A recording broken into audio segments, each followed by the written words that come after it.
Good morning. Welcome to the Sheriff's Office.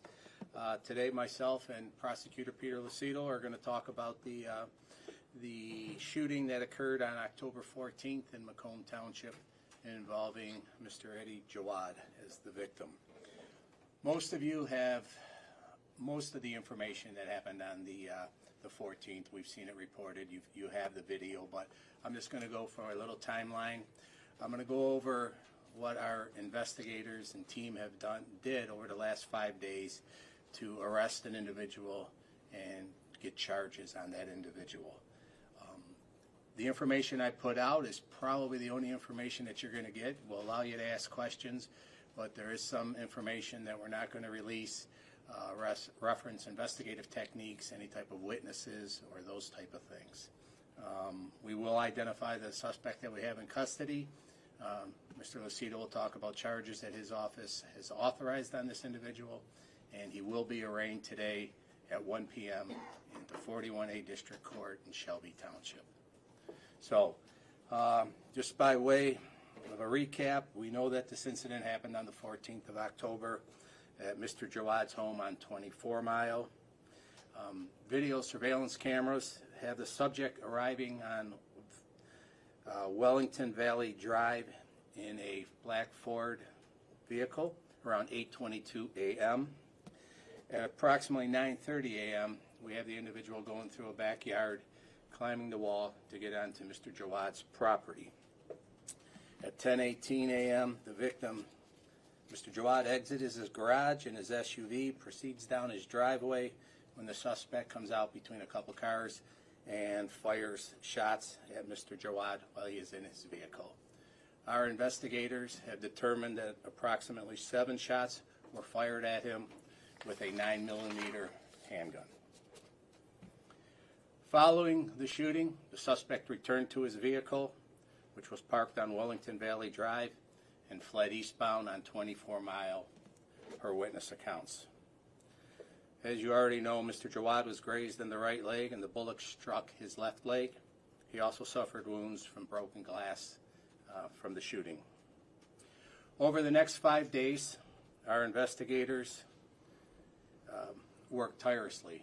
They worked 24 hours a day to try and find the individual responsible for the shooting. They executed 23 search warrants. They collaborated with our detectives, our sheriff's enforcement team, our computer crimes team, as you've seen, our SWAT team on the arrest. We worked with Warren PD, East Point PD, and the FBI Violent Crimes and Gang Task Force. This was a total effort of law enforcement at every level to get this individual in custody. How did we come upon this guy that we have arrested? The day of the shooting, and based on the camera footage, we were able to identify the vehicle in question, a black Ford Escape, which we were determined via cameras had a stolen plate affixed to it. Investigators followed up on the plate as it came back to a Cadillac in the city of Detroit, and we were able to rule out that individual that he had no involvement in it and that his plate was stolen. Following the shooting, detectives tracked the Ford Escape using various traffic cameras from the area of North Avenue and 21 Mile Road to the area of 7 Mile and Kelly immediately after the shooting. During the investigation and reviewing several days of camera footage, detectives found a potential match to a vehicle near the area of 8 Mile and Gratiot a few hours after the incident, which had a proper plate on it. The vehicle had specific and consistent markings on it, and locations that were not common.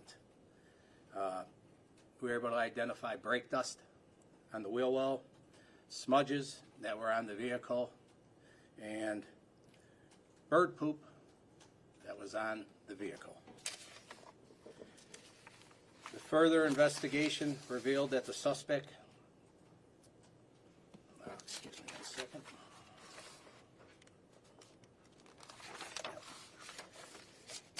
So further investigation revealed that the suspect had borrowed the Ford Escape during the time of the shooting.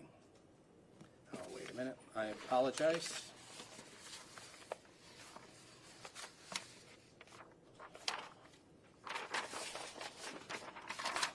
It's a long story. I want to make sure I get it right. Yeah, all right. Here we go. The registered owner of the 2020 Ford Escape fit within the height and weight parameters of the suspect based on measurements taken at the scene. Results from a search warrant on the Ford's Escape's Ford Global Security Vehicle Tracking System has it parked at the owner's residence in the city of East Point prior to the shooting, and also having it parked on Wellington Valley in the same area confirmed by witnesses at the time of the shooting. On 10/17, we executed a search warrant in the city of East Point and brought in a suspect for questioning. During that investigation and questioning, it was revealed that the suspect had borrowed the Ford Escape during the time of the shooting. From the 17th till the 19th, to the day we took the individual into custody, detectives were working tirelessly trying to find this individual. We were able to find him residing in the city of Warren on Rivard Street, where a search warrant was executed and the suspect was taken into custody. And these were the facts that we did present to the prosecutor's office. We do have witness accounts of the shooting. We have statements from the suspect about a stolen plate and his involvement in the shooting. We have video footage of a suspect dumping a duffel bag at a gas station in the city of Detroit. During our search for the suspect, he continually turned his phone on and off to avoid detection. This investigation is still continuing, and we will keep working to determine any and all persons involved in the shooting and try to find a motive for this attack. The arrested individual's name is Jasan Martin. He's 32 years of age, from East Point. At this point, I'll let Prosecutor Lucido talk a little bit more about the suspect and the charges his office has issued. Thank you, Sheriff. Good morning, everybody, and we move this microphone where it's supposed to. Yeah. As the Sheriff has indicated, we had reviewed yesterday a complete package of information that was brought and tendered.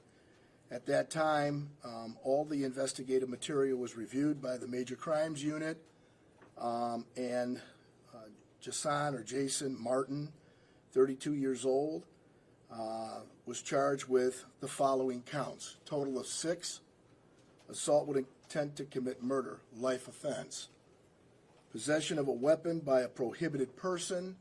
That prohibited person is Jasan Martin.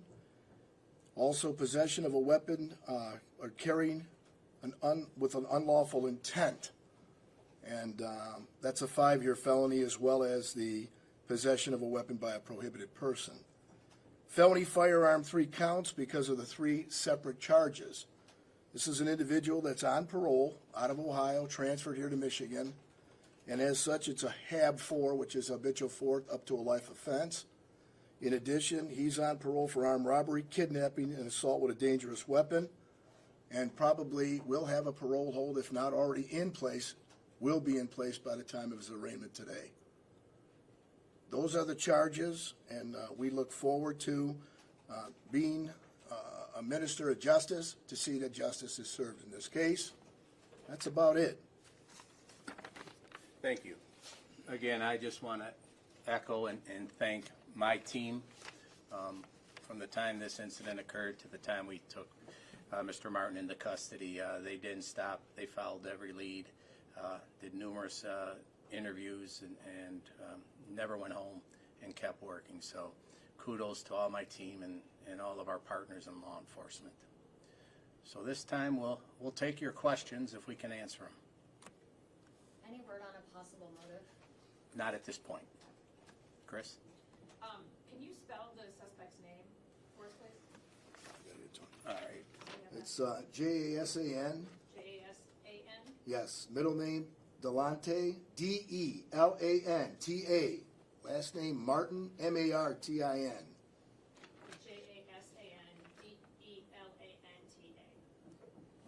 Correct. Thank you. quick follow-up. I wanted to be clear. Where was Mr. Jawad hit again? What was he was hit in the leg, but did it? Right leg, grazed the right leg, and actually the bullet is what we're being told hit his left leg, but didn't penetrate. Yes. Can you say whether or not the victim and suspect knew each other? You know, that's still part of our investigation. We do know that Mr. Jawad had made some comments to the media, reference somebody close to him. He provided us with information of what he thinks, and our detectives are following up on that part of the investigation. Yes, sir, in the back. How many search warrants total did you execute? What did I say, 20?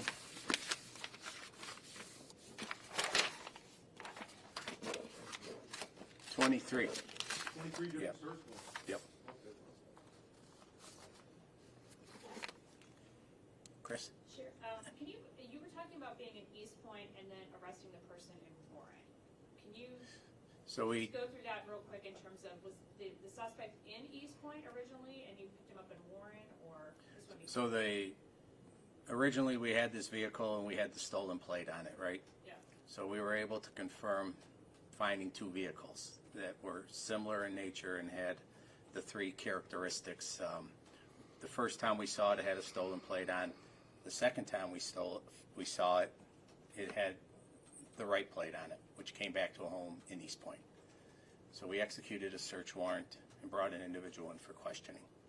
And that person was released? That person was released. Okay. And was that the owner of the vehicle? That was the owner of the vehicle. So And no connection, as far as you know at this time? they're relatives. We'll say they're relatives. The owner of the vehicle and the suspect? Yep. Okay, thank you. That's Yes, sir, just to double check, you were able to identify it, right? Brake dust on the wheel well, smudges on the vehicle, and bird poop. yes. Okay, just wanted to make Yep. sure that was pretty nice. Yep. Knowing we had the same two vehicles. Right. Two questions. One is the person we first brought into questioning, is he or that person still under investigation? It's part of our investigation, but we, at this point, don't believe he was involved in it. Second question, because I was there at the crime scene and I saw a lot of technology being deployed. Is there anything that you guys used that was state of the art? Everything we used was state-of-the-art, but to tell you everything that we used would give away our investigative techniques, so Is there anything that no.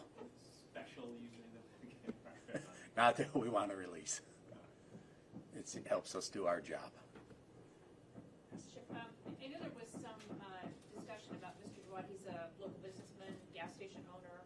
There was some reference about him speaking out against his sheets at Macomb Township meeting a few months back. Do you think that that is tied in with any way, or is that completely unrelated to? We believe it's completely unrelated. I know some individuals that work with sheets, and I believe, and I don't know if it's any one of you, but media outlets were calling out to sheets in Pennsylvania wanting a comment, and you know, it's kind of a bad thing to throw at a corporation to say But not related to this? not related to this. Thank you. Okay, seeing none, we thank you for your time. And the arraignment's at 1 o'clock today. 1 o'clock, 41A. Thank you, sir. Okay, Thank you. thank you all.